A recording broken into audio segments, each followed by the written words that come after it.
መሆን እፈልጋለሁኝ። እንዴት ባደርግ ነው እኔ ልቀጥል? እሱ ከጨረስክ የት አድርግ እባክህ ጨርስና ከዛ ትቀጥላለህ። እሺ ተናገር፣ ተናገር። እሺ ከዚህ በኋላ ምን ታደርግ? እሺ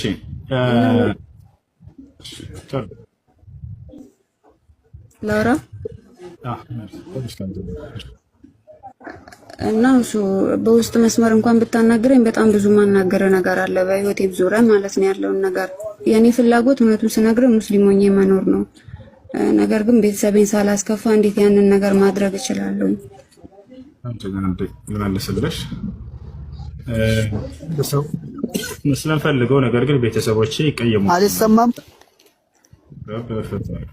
አንድ ሰው ለመስለም እና ለማመን ፈልጎ ነገር ግን ቤተሰቦቼ ይቀየሙብኛል ካለ የአምላክን ትእዛዝ ነው ማስቀደም ያለበት ወይንስ የቤተሰብን ብለን ስናይ ጊዜ የአምላክ ትእዛዝ ይቀደማል። የአምላክ ትእዛዝ ይቀደማል። ነቢያችን ሰለላሁ ዐለይሂ ወሰለም ሲናገሩ ላ ጣዓተ ሊመክሉቅን ፊ ማዕሲየት ልኻሊቅ አሉ። ፈጣሪን በማመፅ ፍጥረታትን መታዘዝ አይቻልም አሉ። ስለዚህ አንድ ሰው እዚህ ዓለም የመጣው የፈጣሪውን ትእዛዝ ጠብቆ ለመሄድ ነው። ጥቂት ጊዜ ነው እዚች ዓለም የምንኖረው። ልክ እንደ እንግዶች አስቡ ራሳችሁን። ነቢዩ ሰለላሁ ዐለይሂ ወሰለም ሲናገሩ ኩን ፊ ዱንያ ከአነከ ገሪብ አው ዓብር ሰቢል አሉ። በዚች ዓለም ላይ ስትኖሩ ልክ እንደ እንግዳ ሆናችሁ ኑሩ፣ ወይንም ደግሞ ልክ እንደ መንገድ ኃላፊዎች ሆናችሁ ኑሩ አሉ። እዚህ ዓለም የምትዘወትሩበት ዓለም አይደለም። ይህች ዓለም ጊዜያዊ ነች። ታችሁንም አላህ በቁርአን ላይ ሲናገር ወማ ሃዚሂ ልሐያቱ ዱንያ ኢላ ለዕብ ወለህ ወኢነ ዳር ልአኺረተ ለሂየ ልሐይዋን ይላል። ትክክለኛው ዓለም የዘላለም ህይወት ያለው በቀጣዩ ዓለም ነው እያለ ይናገራል። ስለዚህ በዚህ ዓለም ላይ ዘላለም አትኖሩም። እዚህ ዓለም የመጣችሁት ጌታችሁን አምላካችሁን አምልካችሁ እንድትሄዱ ብቻና ብቻ ነው። እርሱ በነቢያት በኩል ያዘዛችሁን ትእዛዝ ፈጽማችሁ እንድትሄዱ ብቻ ነው። በዚያን ጊዜ ታዲያ ቤተሰብና ጓደኞች፣ ዘመድ አዝማድ፣ አብሯችሁ የሚኖር ሰው ያን ነገር ሊጠላባችሁ ይችላል። የፈጣሪን ትእዛዝ እስከጠበቃችሁ ድረስ ግን ለምን የዓለም ሰው ከበስተጀርባቸው አይሆንም? ጉዳያቸው ሊሆን አይገባም። ገብታችኋል አይደል? አብርሃም ሲነሳ ኢብራሂም ዓለይሂ ሰላም ብቻውን ነበር። እንዳለ አባቱ ቤተሰቡ ሙሉ ከሃዲ ነበር። ሁሉም ተቃውመውት ነበር። ገብታችኋል? ነገር ግን ያ ነገር ለእርሱ ምንም ማለት አልነበረም። አምላክ አላህ በሱራ መርየም ወይም የማርያም ምዕራፍ የሚለው ቁርአን ላይ አብርሃም ከአባቱ ጋር ያደረገውን ንግግር ሲገልጽልን በጣም ይገርማቸዋል። አባቱ በጣም ጨካኝ ነበረ። አባቱ በጣም እያለ በስነ ስርዓት እያስተማሩ ወደ ቀኑ መንገድ ጠራው። ያ አበቲ ላ ተዕቡድ ያ አበቲ ኢኒ ቀድ ጃአኒ ሚነል ዒልሚ ማ ለም የእቲክ፣ አባዬ ሆይ ወደ አንተ ያልመጣለህ መለኮታዊ እውቀት ከአምላኬ ዘንድ ወደ እኔ መጥቶልኛል። ፈተቢዕኒ አህዲከ ሲራጠን ሰዊያ፣ አምላክ ያላህ ሆይ ቅኑም መንገድ ምራኝና ማን ነው ፈተቢዕኒ ተከተለኝ አባዬ፣ አህዲከ ሲራጠን ሰዊያ ቀጥተኛውን መንገድ መራህ ዘንድ ይለዋል። አባቱ መጨረሻ ላይ ምን ነበር ያለው? ቃል ያኒ ለአርጁ መነክ እቀጠቅጥሃለሁ ወይንም እወግርሃለሁ ከዚህ ሂድልኝ ነው ያለው። እንደ አጠቃላይ ይህ ነው። አሁን ቤተሰቦችን ሳላስቀይም እንዴት ነው እስልምናን መቀበል የሚችለው ወደሚለው ስንመጣ ጊዜ እስልምናን መቀበላችሁን ለቤተሰቦቻችሁ የግዴታ ማሳወቅ አይጠበቅባችሁም። ገብታችኋል አይደል? አምላክ አላህ በእናንተና በእርሱ መካከል ነው እንጂ የሚፈልገው የግዴታ ለህዝብ ካላሳወቅ አልቀበልህም የሚል አምላክ አይደለም። ገብታችኋል? ስለዚህ አንድ ሰው በእርሱና በአላህ መካከል ያለውን ነገር ካስተካከለ ኸላስ ይሄ ብቻ በቂ ነው። ቤተሰቦቻቸው የግዴታ ማወቅ አይጠበቅባቸውም። እናንተ ሻራ ትይዛላችሁ፣ ታምናላችሁ። ከዚያም በኋላ የሶላት ትእዛዛቶችን ከቻላችሁ ቤታችሁ ትንሽ ክላስ ካለቻችሁ እሷን ዘግታችሁ ትሰግዳላችሁ። ከዚያ በኋላ ማህበራዊ ህይወታቸውን ከቤተሰብ ጋር ትኖራላችሁ። ችግር የለም። ከዚያ በኋላ ይሄን ማድረግ ካቃታችሁና ቤት ውስጥ ሌላ ክላስ ከሌለ ምናልባት ጓደኞች ይኖራችኋል በአቅራቢያችሁ ሙስሊም ልጆች፣ እነርሱን ሚስጥር አድርጉልን ትሏቸውና እንትን ትላላችሁ፣ ትሰግዳላችሁ ከእነርሱ ጋር። ያ ነው። ከዚያ እስላማዊ ትምህርቶቻቸውን እየተማራችሁ አምላክ አላህ የሚያዛቸውን ትፈጽማላችሁ፣ የሚከለክላችሁን ደግሞ ትርቃላችሁ። ሌላው ነገር ይህ እስከ መቼ ድረስ ልትሉ ትችላላችሁ። ይህ ነገር በጣም የሚገርመው የሰለሙ ሰዎች ይሄንን ስሜት ያውቁታል። ከመስለማቸው በፊት ይሄ ነገር ሁሉም ያስፈራቸዋል። ነገር ግን ከሰለሙ በኋላ የሚገርም ጽናት አላህ ሱብሓነሁ ወተዓላ በልባቸው ውስጥ ይሰጣቸዋል። የሚገርም ጽናት አላህ በልባቸው ይሰጣቸዋል። ምን አይነቶቹን ነው ግን ከተባለ በዚያው እውቀትን በመማር ላይ የጸኑ ልጆች ካሉ ማለት ነው። እስላማዊ እውቀታቸውን የተከታተሉ ሰዎች ስለ ቁርአንና ስለ ሐዲስ ይበልጥ በተማሩ ቁጥር አላህ ሱብሓነሁ ወተዓላ በልባቸው ውስጥ የሚገርምን ጽናት ይሰጣቸዋል። ይባቻል። ነገር ግን ያንን ነገር ሳይማሩ ዝም ብለው የሚጫወቱ ከሆነ በራሳቸው ላይ ያን ጽናት አያገኙትም። ታቻል ያን ጽናት አያገኙትም። ይህ ነው እና ስለዚህ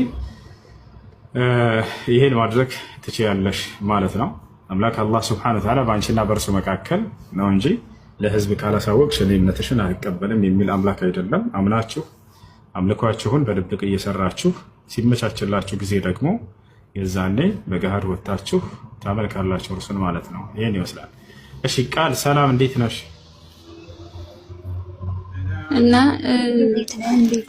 ቤቲ ማስተላለፍ የምፈልገው መልዕክት ይኸውልሽ፣ ቤቲ እኔም በእናቴም በአባቴም ዘር ሙስሊም የተባለ የለም። ለዘሮች እኔ መጀመሪያ ሙስሊም ነኝ። ግን ማወቅ ያለብሽ ነገር ቢኖር መቼ እንደምንሞት አለማወቃችን ነው። ህይወታችን ምስጢር መሆኑ እና ደግሞ ልክ ይሄን ሃይማኖት ስትቀበይ እኔ የገፋፋዎች አይደለም፣ ግን ስትሰልሚ መስለም ያለብሽ ሙስሊሞችን ተከተለሽ ሳይሆን እስልምናን ብለሽ ነው፣ አላህን ብለሽ ነው።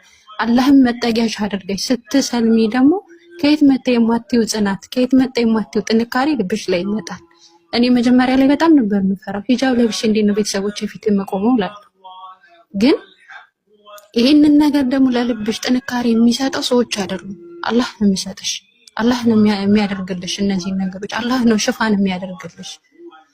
ግን ስትሰልሚ አለ ፍጹም ልብሽን በፍጹም ፍጹም ፍጹም ንጹህ አድርገሽ አላህን ብቻ ተተክተሽ አድርጊ። ሙስሊሞችን ብለሽ ካልሆነ፣ ሙስሊም ጓደኞች ስላሉሽ ሙስሊሙን ፈልገሽ ካልሆነ፣ ወይ ወንዶችን ወይ ብቻ የትኛውንም ሙስሊም አካላት ሳይሆን አላህንና እስልምናን ብለሽ እስከመጣሽ ድረስ አላህ ለልብሽ ጽናትና ጥንካሬ ይሰጥሻል። አላህ ሂዳያ ይስጥሽ። ማሻአላህ። እሺ የነፍስ አባቴ የነፍስ አባት አለው ወይ ነው እኔ ግራ የገባኝ ነገር። ወይስ እሱ የኔ የነፍስ አባት ስለሆነ ከምንም ኃጢአት ከሁሉም ነገር የጸዳ ነው ሰው በመሆኑ መጠን የነፍስ አባት ሆኖ ሌላ የነፍስ አባት አለው? እሱ በቃ በጣም ማንንም ሰው ጠይቄ ላገኝ ያልቻልኩት ነገር ነው። እሱም ራሱ ጸሎት ያደርጋል እንዴ? ኃጢአት ይሰራል ግን ስለ ጸሎት ያደርጋል። እኔ ለራሴ ለምንድን ነው ጸሎት ማድረግ ማልችለው? እኔ ለምንድን ነው እሱ ጋር የሚሄደው ነው? እኔ የነፍስ አባት ለምንድን ነው ያስፈለገኝ ነው? ሰው የንስሐ አባት አለው ይሰማል። የማንኛውም ሰው የንስሐ አባት አለው። እሺ ቢያንስ እሺ እንደዛ ከሆነ አንድ የነፍስ አባት ትልቅም ሰው ሊሆኑ ይችላሉ፣ ማለት በጣም በእድሜ የሄዱም ሰው ሊሆኑ ይችላሉ፣ ወይም ደግሞ መካከለኛ ጎልማሳ እድሜ ላይ ያሉትም ሊሆኑ ይችላሉ። ስለዚህ እኔ ሄጄ ያጠፋሁትን ነገር እሳቸው ላይ ሄጄ ሳወራ እሳቸው ደግሞ የሚያጠፉትን ነገር ደግሞ ሄዶ ሌላ ሰው ላይ ይናገራሉ። ያም ሌላ ሰው አለው ነው ወይስ እኔ ላይ ብቻ ነው የሚያበቃው? ግድ ነው የንስሐ ስርዓት ስለሆነ ግድ ነው። ማንም ጳጳሱም ስለዚህ ካህኑም ዲያቆኑ የራሱ ንስሐ አባት አለ፣ ምዕመኑም አለው። የመጨረሻው ሰው እንዴት ነው ምንድን ነው የመጨረሻው ሰው ምንድን ነው? አንተ የነፍስ አባት አለህ እንዴ? አዎ ክርስቲያን አይደለሁ? የንስሐ አባት አለ እንዴት ትቀመጣለሁ? የአንተ የነፍስ አባት አለው? ሁሉም አለው አልኩ እኮ አይሰማም። ስለ አንተ ነው የጠየቁኝ ያለሁት። የአንተ የነፍስ አባት ሌላ የነፍስ አባት አለው? አይ ግልጽ አማርኛ ሁሉም አለው። በቃ በስርዓተ ቤተክርስቲያን ኦርቶዶክስ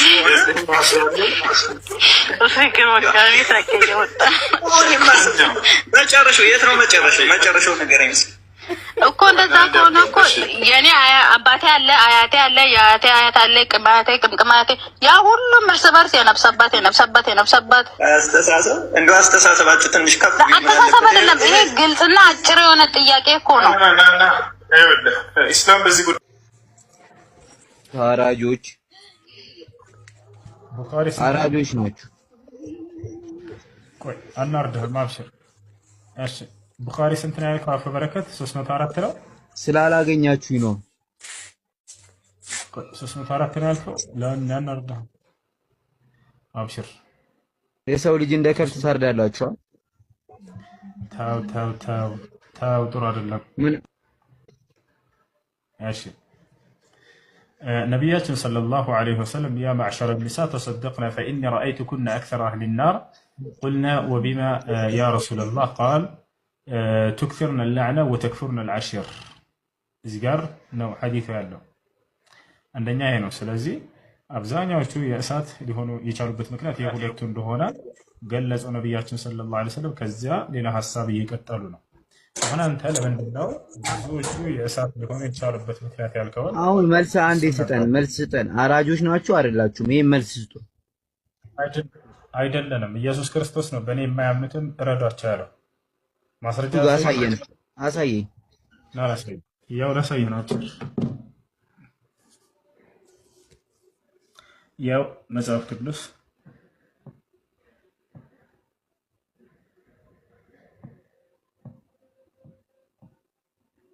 አዲስ ኪዳን ሉቃስ ወንጌል ምዕራፍ 19 ቁጥር 27 የእናንተ መሪዎቻችሁ ጭምር እያሉ ና ያውና መጽሐፍ መሪዎቻችሁ ያረዱ እያሉ አይደል ወይ? እናንተ ናውጣ ብለኸኛል፣ ላወጣልህ ነው በራስህ እጅ። 27 ምን ይላል? ታነብልኛለህ? ላንብብልህ። እረዷቸው ይላል ኢየሱስ ቃል በቃል። ያው ነገር ግን እነዚያን በላያቸው ልነግስ ያልወደዱትን ጠላቶችን ወደዚህ አምጧቸው፣ በፊቴም ምን አድርጓቸዋል? ምን አድርጓቸዋል? አሁን የተነሳው እንጂ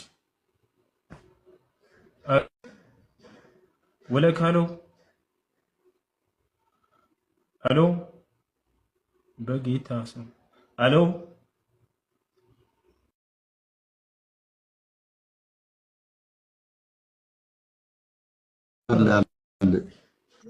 ሰላም አለይኩም ወራህመቱላሂ ወበረካቱ። እኔ ልደንግጥልህ የሀገሬ ልጅ። ወአለይኩም ሰላም ወራህመቱላሂ ወበረካቱ። እረዷቸው ይላል እስልምና ብሎ ያው ኢየሱስ ክርስቶስ እረዷቸው እንዳለ ሲያይ ደንግጡ ሄደ። ምክንያቱም አያሳያቸውም እንዲህ አይነት ጥቅስ። ስለአንተ ብሎ ሞቶልሃል ልመን ነው በቃ። ኢየሱስ ጌታ ነው ይላሉ፣ ኢየሱስ ፍቅር ነው ይላሉ። አለቀ። አሁን ለምሳሌ እኔ እስልምናን መከተል ብፈልግ የትኛውን እስልምና ነው መከተለው? እኔ አሁን በዘመኔ ስኖር እስልምና ሁለት መሆኑን አላውቅም። ገባ? አሁን የምሰማው እስልምና ሁለት ምናምን የሚባል ነገር አለና የትኛውን እስልምና ነው መቀበል ያለብኝ? እኔ ትክክለኛው ይሄ ነው ይባላልና አንዱ ነው። ሲቀጥ ኢቭን ይቅርታ አድርግልኝ እሱ አሁን ኢቭን እኔ ስናገር ከስር ብዙ የምጽፉ ልጆች አላችሁ፣ ግን ፕሊስ በቃ ተው፣ እንደዚህ አይነት ነገር የምር ተው እና እሱ የቺን ነገር መልስልኝ። አየሽ፣ አንድ ሰው እስልምናን መቀበል ቢፈልግ የትኛውን እስልምና ነው የሚቀበለው የሚለው። እስልምና በመጀመሪያ ሁለት መስሎ የታያችሁ ሰዎች ይሄ ስህተት ነው። እስልምና አንድ ነው፣ ግን ተለያይተው ያያችኋቸው ወደ እስልምና ራሳቸውን ያስጠጉ ግለሰቦች ሁለት ሆነው ስለታያችሁ ነው። ያ ማለት ግለሰቦቹ በግንዛቤ የተለያዩ ማለት እስልምና አስተምህሮቱ የተለያየ ሁለት ነው ማለት አይደለም። እስልምና የሚለካው በእስልምና በመረጃ ምንጮች በቁርአንና በሐዲስ ላይ ባለው መልእክት እንጂ በሰዎች ግንዛቤና አረዳድ አይደለም። አንደኛ ያን ማወቅ አለብን። አምላክ ከቀደሙ ነቢያት ዘመን ጀምሮ ኢስላምን ሲደነግግ ቆይቷል። እስከ ዘመኑ ፍጻሜ ድረስ ኢስላም ይቆያል። ገብታችኋል? ነገር ግን ራሳቸውን ወደዚህ ሃይማኖት ያስጠጉ ሰዎች በተሳሳተ ግንዛቤ አንዳንዶቹ ከእውነተኛው የእስልምና መንገድ ለቀውና አፈንግጠው ታያላችሁ። ያ ማለት እስልምና ተለያየ ሳይሆን እነዚህ ሰዎች ወደ እስልምና ራሳቸውን ያስጠጉ ሰዎች ተለያይተዋል። በምን ምክንያት ነው የተለያዩት? የትኛውስ ነው እውነተኛው ብለን የዛኔ እውነተኛው የትኛውን እንደሆነ ለማወቅ ወደ እስልምና የመረጃ ምንጮች ወደ ቁርአን ወደ ሐዲስ በመመለስ የምናውቀው። ሁለተኛ ይሄ ነው። ሶስተኛ ነገር ዛሬ እነዚህ ሰዎች ተለያይተው መታየታቸው አንዱ የእስልምና ትክክለኛነት ማረጋገጫ ነው። ለምን ከተባለ ኢስላም የሚረጋገጠው አንድ ሃይማኖት የሚረጋገጠው ስለ ወደፊት ትንቢትን ይናገራል። ያ ትንቢት በተናገረው መሰረት ደግሞ ይፈጸማል። ይህ የዚያን ሃይማኖት እውነተኛነት ያረጋግጣል። በተለይ ደግሞ የዚህ የመጨረሻ ዘመን ነቢይ የነቢዩ ሙሐመድ ሰለላሁ ዐለይሂ ወሰለም እውነተኛነትን የሚያረጋግጥ ነው። ለምን ከተባለ ነቢዩ ሙሐመድ ሰለላሁ ዐለይሂ ወሰለም በዘመናቸው እነዚህ ሁሉ አንጃዎች ዛሬ ሳይፈጠሩ ወደፊት እነዚህ አንጃዎች ይፈጠራሉ ብለው በትንቢት ቃላቸው ላይ ተናግረዋቸዋል። ቃለ ነቢዩ ሰለላሁ ዐለይሂ ወሰለም افترقت اليهود على 71 فرقة وافترقت النصارى على 72 فرقة وستفترق أمتي على 73 فرقة كلها في النار إلا واحدة. قيل من هي يا رسول الله؟ قال من كان على مثل ما أنا عليه اليوم وأصحابي. وفي رواية أخرى قال هي الجماعة. نبي محمد صلى الله عليه وسلم ሲናገሩ ምን አሉ? አይሁዲዎች ለ71 ተከፋፈሉ፣ ሁሉም የእሳት ናቸው፣ አንዷ ብቻ ስትቀር። ክርስቲያኖች ለ72 ተከፋፈሉ፣ ሁሉም የእሳት ናቸው፣ አንዷ ብቻ ስትቀር። ወደፊት ደግሞ የኔ ትውልድ ለ73 ይከፋፈላሉ አሉ፣ ሁሉም የእሳት ናቸው፣ አንዷ ብቻ ስትቀር አሉ። እርሷ ማነች ተብለው ሲጠየቁ ጊዜ እኔና እናንተ ዛሬ ባለንበት መንገድ ላይ የጸኑ ሰዎች ናቸው ብለው ተናገሩ።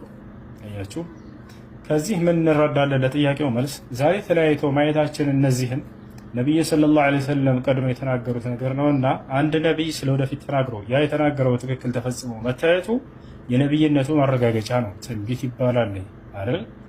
የአንድ ነቢይ የነቢይነቱ ማረጋገጫ ከነቢይነት መሰረቶች መካከል ነቢያት ትንቢትን ይናገራሉ። ወደፊት ያ የተናገሩት ትንቢት በትክክል መፈጸሙ እውነተኛነታቸውን ያረጋግጣል። ባይፈጸሙ ዛሬ ባይታዩ እነዚህ ነበር እንደውም ኢስላም ወይንም ነብዩ ሰለላሁ ዐለይሂ ወሰለም ሐሰተኛ ሊያስብላቸው የሚችል። ምክንያቱም አንድ ነቢይ የወደፊትን ይሆናል ብሎ ተናግሮ በተናገረው መሰረት ሳይፈጸም ቢቀር ሐሰተኛ ይሆን ነበር። ስለዚህ ተፈጸሙ መታየታቸው ኢስላምን የሚያስተች ነገር ሳይሆን የእስልምናን እውነተኛነት የሚያረጋግጥ ነው። ይሄ ነው። ሌላኛው ታዲያ እነዚህ ሰዎች ዛሬ ላይ የምታያቸው ሰዎች ትክክለኛው መንገድ ላይ ያሉትንና ያሉትን እንዴት ነው ማወቅ የምንችል የሚለውን የመጨረሻ መንገራቸው። ያም ነቢዩ ሰለላሁ ዐለይሂ ወሰለም ተጠይቀው መልስ ሰጥተውበታል።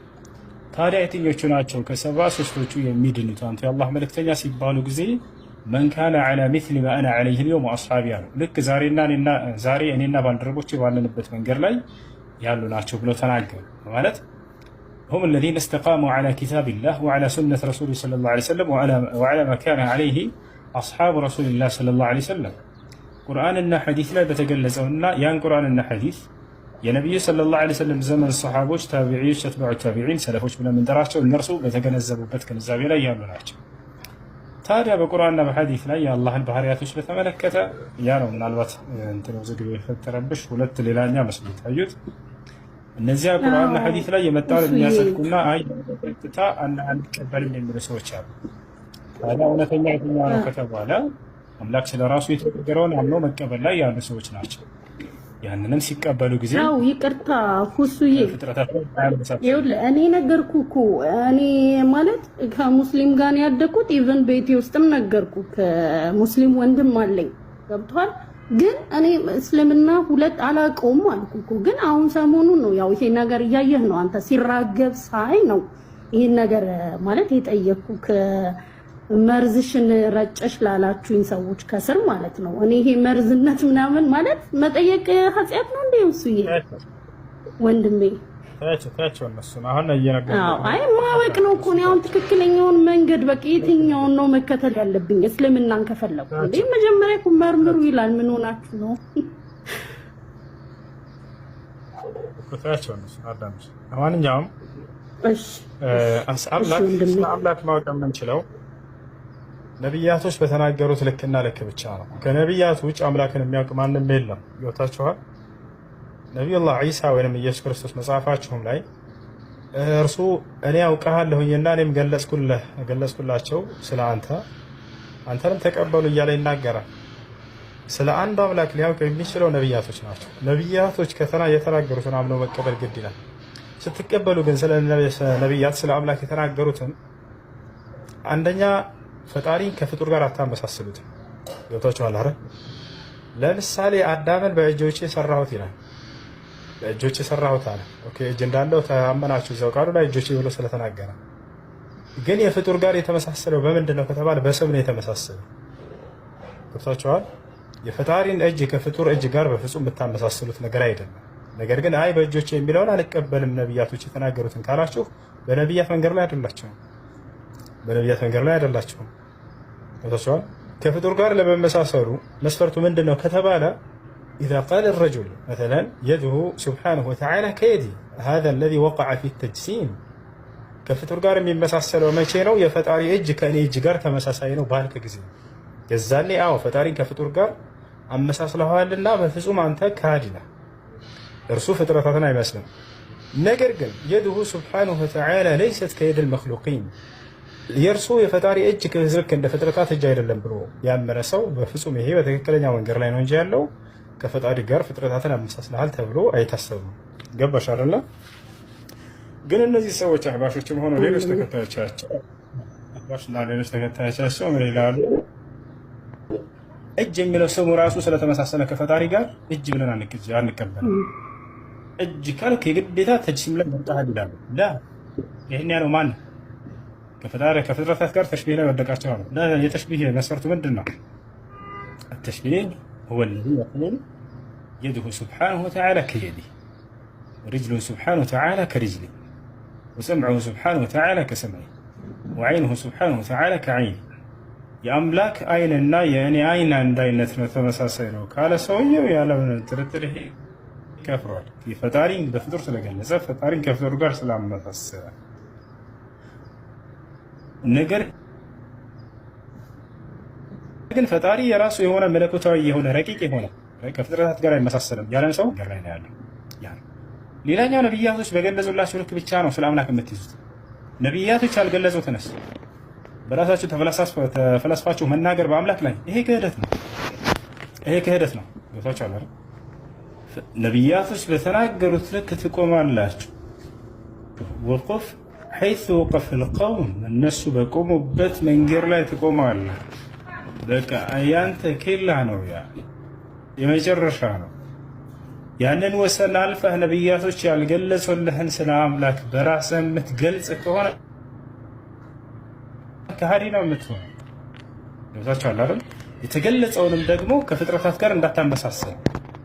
ፈጣሪ በአዳምን በእጁ ሰራው ስለተባለ የሱ እጅ ስለከኔ ጋር ይህን ይመስላል። እሺ ጥያቄ አለ። ቀጥል። እቺ ተናግሬ ጨረስኩ እኮ አንድ ነጥብ አነሳሽ አይደል? በሱ ላይ እናውራና ወደ ቀጣዩ ደግሞ አይ አልጨረስኩም። ነጥቤን አልጨረስኩም። ዝም ብለን እናዳምጥ። ምን ታደርጋለህ? የኢትዮጵያ ካላንደር ምን ይላል እኮ አንድ ዓመተ ምህረት ስላልሽው ጉዳይ እናንሳሽ። ወይ ኢትዮጵያ ካላንደር ምን ይላል? ለኢትዮጵያ ካላንደር ሳይሆን ስለ ክርስቶስ ዓመተ ምህረት እየተወራ ነው። አንዴ ስለሱ ነው አይደለም። ስለ ኢየሱስ ምህረትማ ለዓለም በሙሉ መሐሪ ነው ኢየሱስ። ከዛ ጠይቀሃል። ውሸት ነው። ማስረጃ መጽሐፍ ቅዱስ ላይ ኢየሱስ ይኸውልህ ሃይማኖት አይል፣ ዘር አይል፣ ቋንቋ አይል፣ ቀለም አይል ሁሉንም ይምራል ኢየሱስ። እኔ ላዳምጥ የምፈልገው ጥያቄ ስጠይቅ አዳምጥ። የሰበክሽን እኮ ነው ክርስቶስ ለዓለም ምህረት ነው አልሽ እና አንዴ በሱ ላይ ደግሞ እኔ ላውራ አይደለም። እሱ ጥያቄ አይደለም። ኦልሬዲ ተጠይቆ ያለፈ ነገር ስለሆነ ሰበክሽን እኮ ገናችን አንድ ዓመተ ምህረት ማለት ክርስቶስ ለዓለም ምህረት ያደረገ መሰበክማ ይኸውልህ ወንድሜ መሰበክማ ግዴታ እኮ ነው እኮ። ስለዚህ ስለሰበክሽና አሁን በሱ ላይ ነው ደግሞ ወደ አይደለም የምትሰበከው መስማትም ግዴታ አለብህ። ኢየሱስ ክርስቶስ ጌታ እንደሆነ ግዴታ ነው። ይሄንን ነገር ተቀበለ ነው ማለት ያለብህ። የኔ ወንድም ልንገርህ፣ አትድከም። ኢየሱስ ክርስቶስ ጌታ ነው፣ አማላጅ ነው። አታዳምጥ። ምን ይሻላል? ተናዳ ነው የገባችው። በቃ ምን ማለት ነው? ምን ታደርገኛለህ? ከዛ ጥያቄን እጠይቅሃለሁ። ልጠይቅህ ከኔ ጋር ታወሪያለሽ ወይንስ አታወሪም? ለመጨረሻ ጊዜ እያከበርኩሽ ጥያቄን እጠይቅህ። በቃ እንደሱ ከሆነ አሁን በተናገርሽው ላይ ሐሳብ እናንሳና ወደ ቀጣዩ ደግሞ እንሂድ። እንስማማ? እሺ እሰማሃለሁ። በቃ እንደሱ ከሆነ ኢየሱስ ጌታ ነው አልሽና አሁን አይደለ? ነገር ግን ኢየሱስ ክርስቶስ ጌትነቱ በመደረግ የተገኘ የሹመት የስልጣን ጌትነት እንጂ መለኮታዊ ጌትነት አይደለም። ማስረጃ ልስጥሽ መጽሐፍ ቅዱስ ላይ ማስረጃ ትሰጠኛለህ? በዚህ ነገር ማስረጃ አልፈልግም። በቃ ልስጥሽ። እንግዳውስ ልክፈት። ያው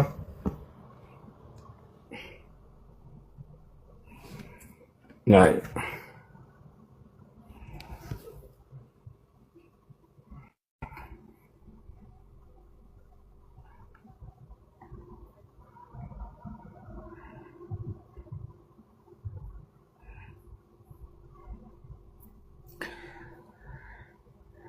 እሺ ያው እነዚህ ጋር ምን ይላል?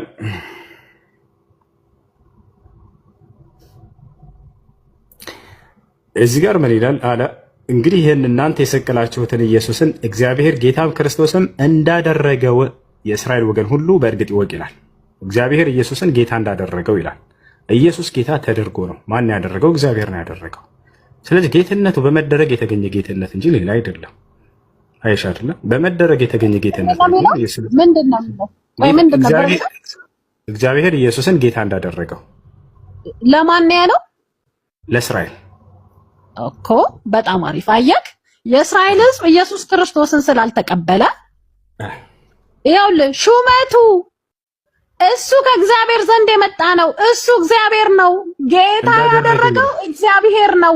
ቆይ ጠየቀኝ እኮ ጠየቀኝ። ጌታ ያደረገው እግዚአብሔር ነው አለች። እሱ ነው ያለው። ስለዚህ ክርስቶስ ጌታ ተደርጎ ነው። እሺ ስማኝ። ለማን ያለው? ለማን ያለው? ለእስራኤል ሕዝብ ጌታ ያደረገው ኢየሱስን ጌታ ያደረገው እግዚአብሔር ነው። አይዋ ልክ ደግሞ ለምንድን ነው ያው እኔን አይደለም አሁን መተምትለኝ ለእስራኤል ህዝብ ነው ያለው። ገባ? ቢኮዝ እሺ አንዴ አዳምጠኛ ስትነግረኝ ሰምቼ ሄለ ለምንድን ነው እንደዛ ያለው? የእስራኤል ህዝብ አንቀበልም መሲሁ አሁን አይደለም የሚመጣው ብለው ስላመኑ ኢየሱስ ክርስቶስ አሁን አይደለም ብለው የሚመጣው ብለው ስላመኑ የላከው እግዚአብሔር ነው ብሎ አላቸው። ለምን እንዲቀበሉት ይሄ መዳን እንዳይተላለፋቸው። ምክንያቱም ይኸውልህ ዛሬ አንተ ስለማትቀበለው እኮ ነው ኢየሱስ ጌታ ነው ኢየሱስ ስላንተ ሞቶልሃል ስለበደል ምንም ማድረግ አይቻልም። ተደርጎ ነው ያገኘው ጌትነት ነው። አንዴ ቆይ ደግሞ አንዴ አንተ ምስካታሪና ለምን አንተ ከሰዎች ጋር ታነጻጽረዋለህ ነው ከእርሱ በፊት እግዚአብሔር ሌላ ጌታ ያደረገዋል። ልስጥሽ ምን ታያለሽ? የለም አለ ነይ ላሳይሽ መጽሐፍ ቅዱስ ላይ ማስረጃ። እሺ ኦሪት ዘፍጥረት ምዕራፍ 40 ጌታ ያደረገው ከአዲስ ኪዳን አውጣልኝ እስቲ። ከአዲስ ኪዳን የለም እግዚአብሔር ከእርሱ በፊት ጌታ አድርጓል። የአዲስ ኪዳን መጀመሪያም እሱ ነው። ስለዚህ በዘመናቸው ሁሉንም ጌታ አድርጓቸዋል። ቆይ እግዚአብሔር በየዘመናቱ ሁላቸውንም ጌታ አድርጓቸዋል። ኦፍ ኮርስ 24 ነበሩ። አንተ የምትጠራቸው ሰዎች አሁን ጌታ አደረጋቸው የምትላቸው 24 ነበሩ። 24 ለምሳሌ አብርሃም የእምነታችን ጀማሪ ነው። ማስረጃዎች የቱ ጋር? ይሄው አዲስ ኪዳን ላይ ዕብራውያን 12 የቱ ጋር ማስረጃ እኮ የቱ ጋር? ዕብራውያን 12 ላይ ዕብራውያን 12ን ክፈት። ዕብራውያን 12 ላይ 12ን ክፈት። ቁጥር ስንት ላይ? ዕብራውያን 12ን ክፈት። ከአንድ ጀምሮ ይናገራል። ረበፈታ ሙሉ መጽሐፉን ላምበው። በጣም ምን ችግር አለው እንዴ ታዲያ? እሺ ችግር የለም።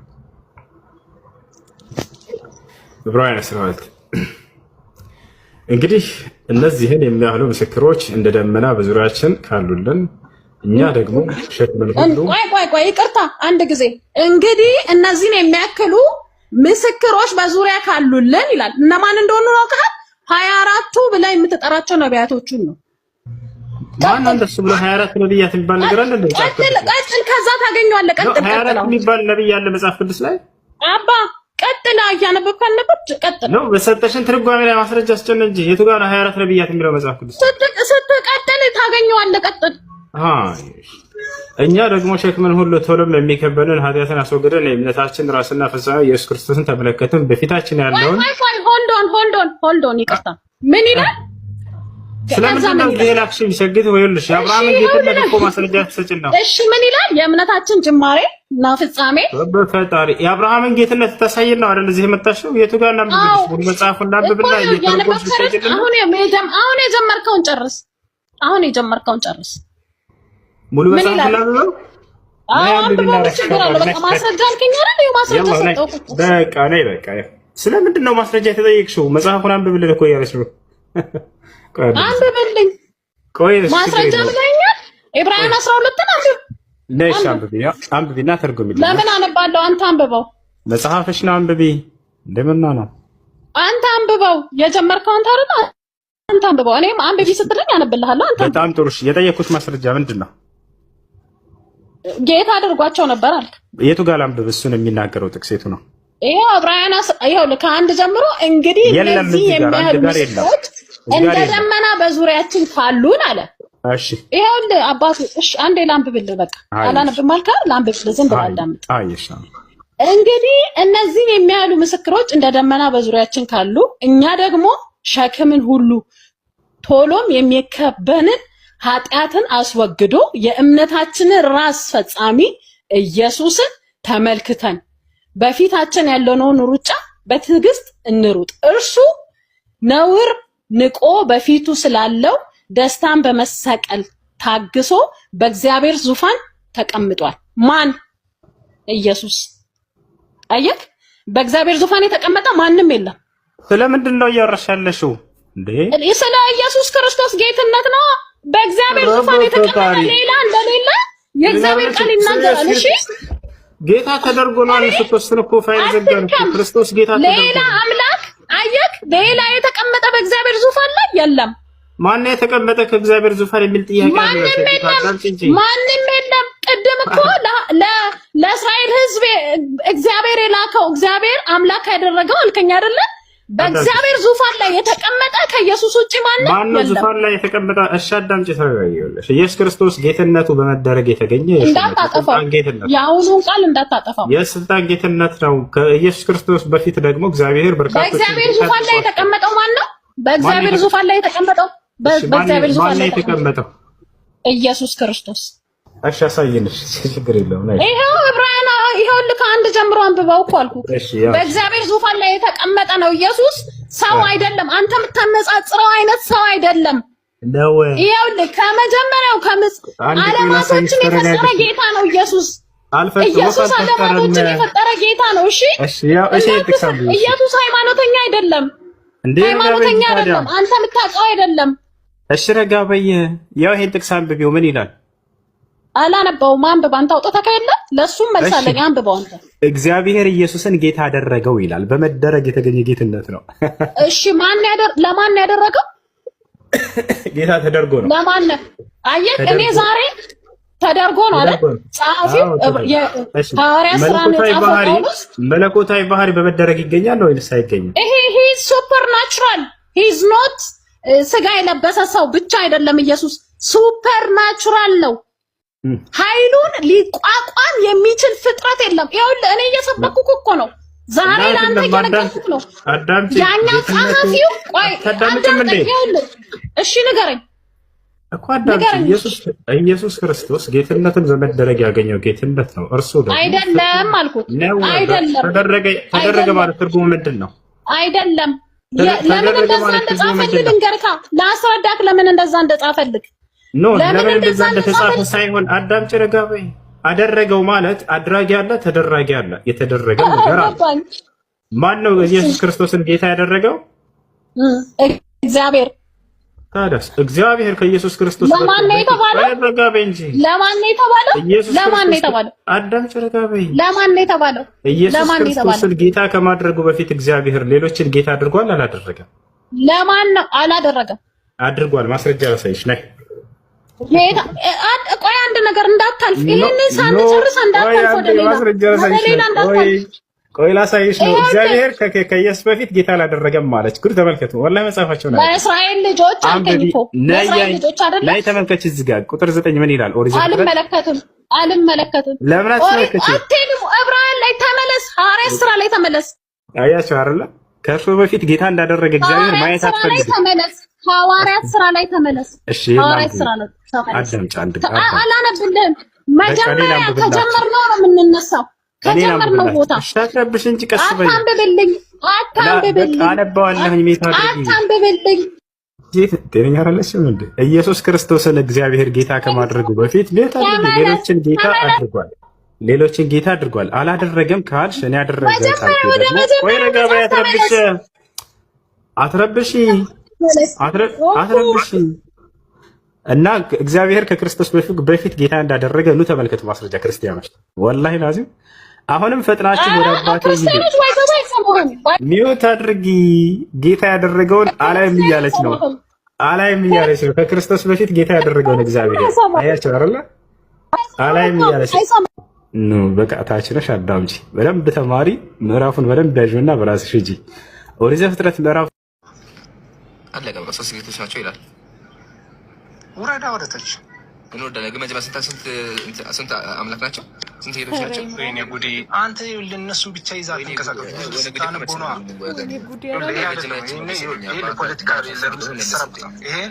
ይሄ ፖለቲካ ለመስራት ነው። ግን ይሄ ጥያቄ ከመለስ ፖለቲካ ያልክን ያለው ማለት ነው። ሙሉን አንብበህ ነው። አንድ አንቀላት ይዘህ እኮ ይቺ ምንድን ናት ማለት የለብህም። እሺ ሙሉ አንብበህ ደስ ይላል። እንደዚህ ይላል። እሺ ሙሉ አንብበህ የትእዛዛቸው ባህሪ አንድ የሆነ 3 ጌቶች ናቸው። 3 ገጽ አንድ አመለካከት ባህሪ ናቸው። 3 አካል አንድ ያዘው እሱ ጋር 3 ገጽ አንድ አመለካከት ናቸው። ሙሉ አንብበህ ለአንብባ ሙሉ ሰላም እንደምታቆርጥ አንብብለት ረጋበላ። እሺ ለመንግስታቸው የጊዜ ገደብ ወይም ፈረቃ የለውም። ስልጣናቸውና ጌትነታቸው ክብር አንድ ነው ይላል። ይህ አይደለ? አሁን ወደኋላ ልመለስ። አሁን መስና ወደኋላ ግን መጀመሪያ አንድ የውስጥ ጌቶች ናቸው። ተለያዩ ሶስት ጌቶች ናቸው ይላል። ተቀበለዋል እና የስልጣናቸው ሆነ የምናቸውም አንድ ነው አለህ እኮ። እዚህ ጋር ደግሞ ሶስት ናቸው ይላል። ሶስት ጌቶች ይሄ ያታየ መስጊድ እኮ ነገረህ አንድ ናቸው አለህ እኮ። ሶስት ናቸው አለ። ሌላ ምን ትፈልጋለህ? ሶስት ናቸው አለ። አብ ወልድ መንፈስ ቅዱስ ግን በአካል አንድ በስራቸው። አይ ስለዚህ በአካል ስንት ናቸው? ስለዚህ በአካል ስንት ናቸው? ኧረ ኮሜንቶች እንደኔ ተደናብራችኋል። ከዚህ በላይ አላስጨንቅህም። ከተምረህና ዋናው ግን ሶስት አምላክ እንዳለ ጥያቄ ትቀበላለህ? ጠይቅ ጥያቄ። እንደዚህ ዙሩበት። በእናንተ ገነት ለመግባት ብር ያስፈልጋል አያስፈልግም? እርፍ ምን እርፍ።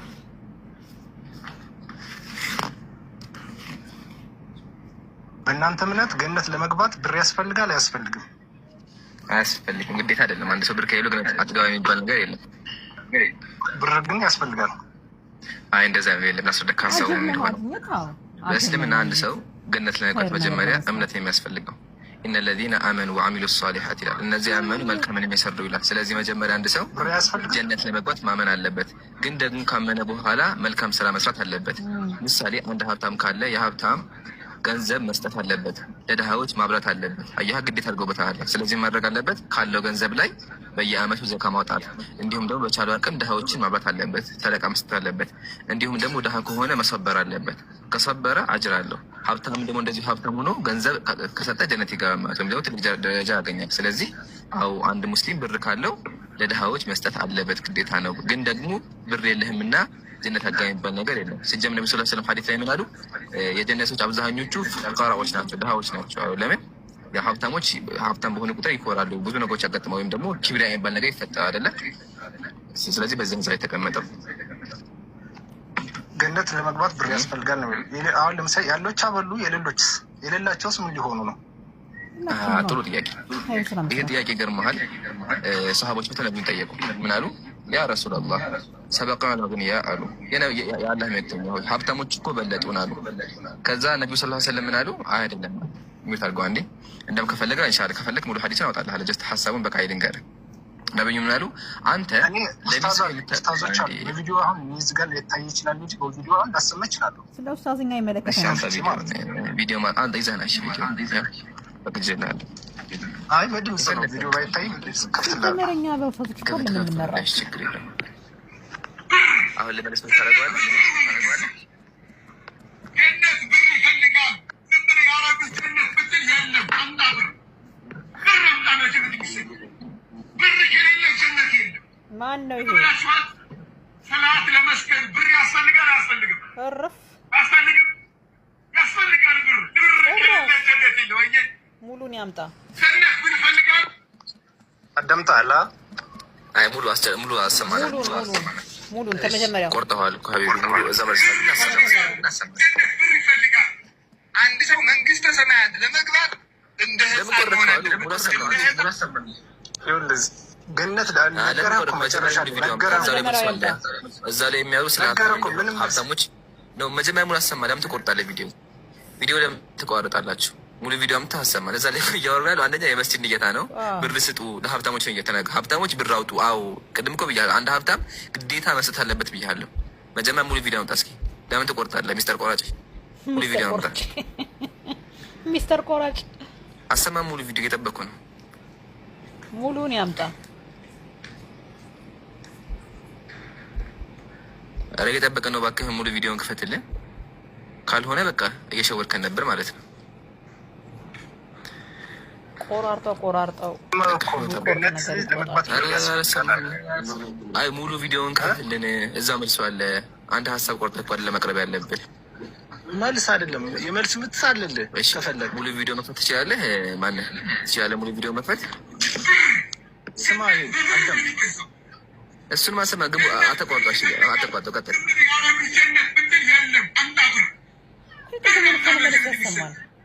ብር ከሌለ ጀነት የለም። ብላችኋል። ሰላት ለመስገድ ብር ያስፈልጋል አያስፈልግም? አያስፈልግም። ምንድን ነው የሚደጋግመው? ብር ከሌለ ጀነት የለም። መሐመድ ፈረሽ ነው። ጀነት ብር ይፈልጋል። ብር ይፈልጋል። ጀነት ብር ይፈልጋል። አንድ ደገማ ገነት ብር ይፈልጋል። ሙሉ አሰማን ገነት ብር ለምን ተቆመዋል? አታቆም፣ አስጨርሰው ቪዲዮውን። እዛ ላይ ሼክ ነው መልሱን ተናግረዋል።